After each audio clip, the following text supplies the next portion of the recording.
बोले कृष्ण कन्हैया लाल की जय हो। यतिरुवाच मुञ्चा ज्ञानं प्रजारूपम् बलिष्ठा कर्मणो गतिः विवेकं तु समासाध्ये त्यज संसार वासना।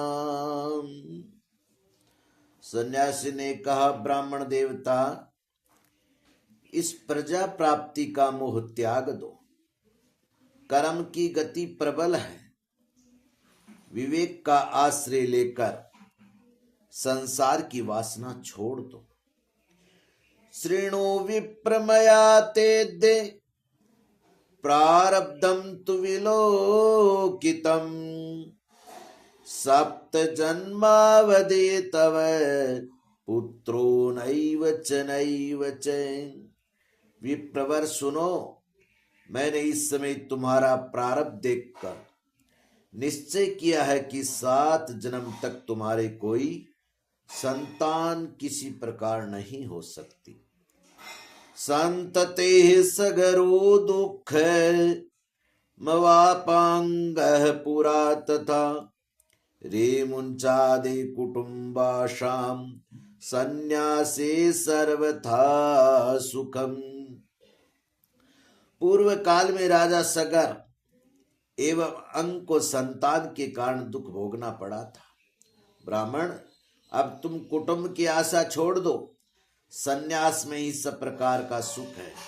ब्राह्मण उवाच विवेकेन भवेत् किम मे पुत्रं देहि बलादपि नो चेत् त्यजाम्यहं प्राणास् त्वदग्रे शोक मूर्छितः।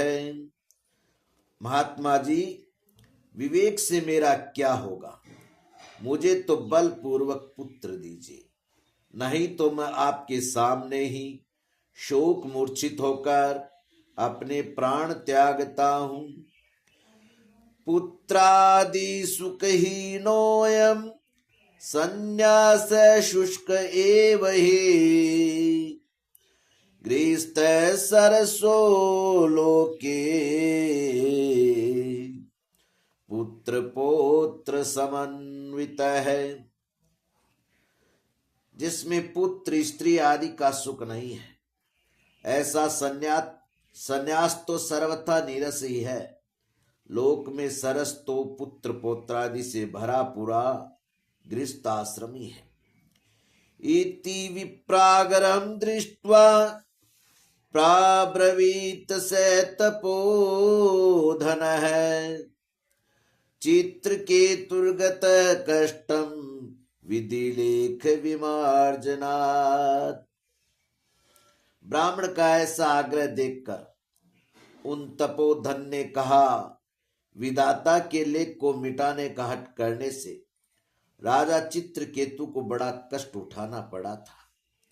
नैयासेसि सुखं पुत्रादेतादैव हतोद्यमः अतो हठेन युक्तोऽसि अयर्थिन किं वदाम्यहम्।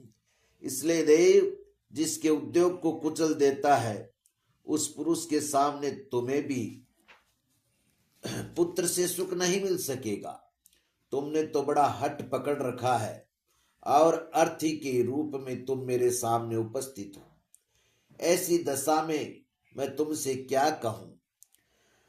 तस्यागरं समालोके फलम् एकं स दत्तवान् इदं भक्षये पत्न्या त्वं ततः पुत्रो भविष्यति।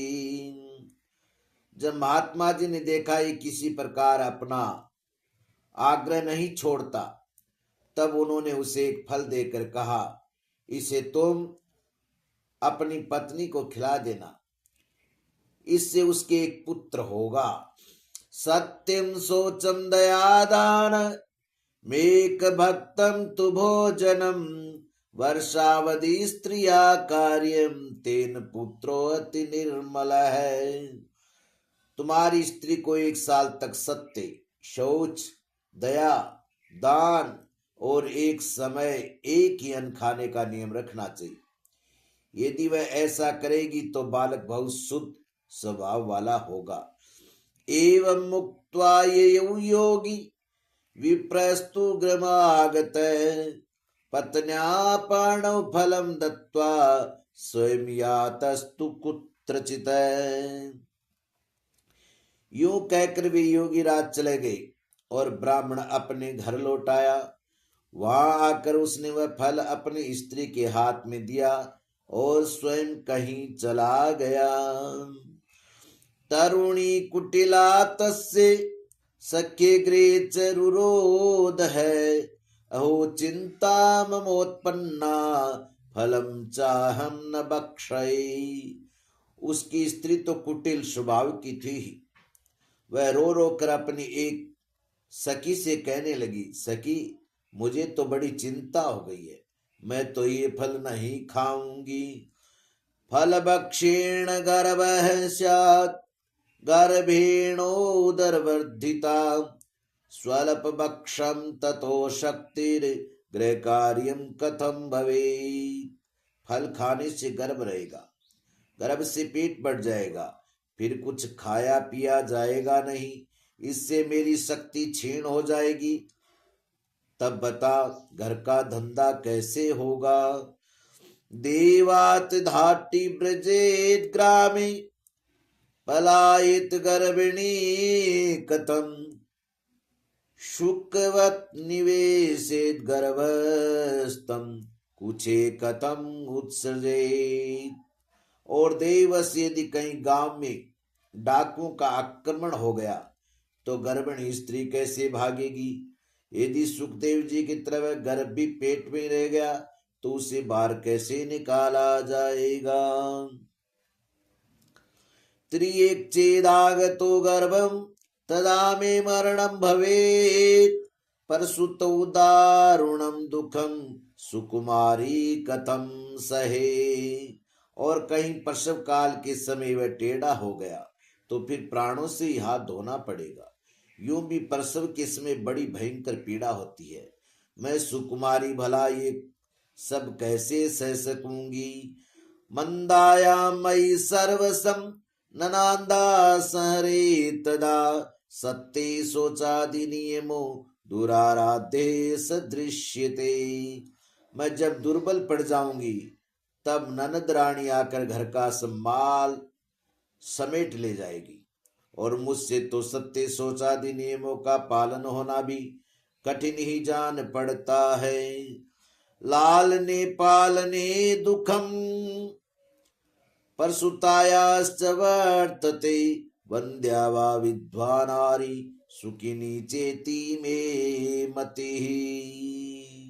जो स्त्री बच्चा जनती है उसे बच्चे के लालन पालन में बड़ा कष्ट होता है। मेरे विचार से तो वंद्या ही विधवा या स्त्रियां ही सुखी होती हैं। बोले कृष्ण कन्हैया लाल की जय हो। आगे की कथा कल के एपिसोड में।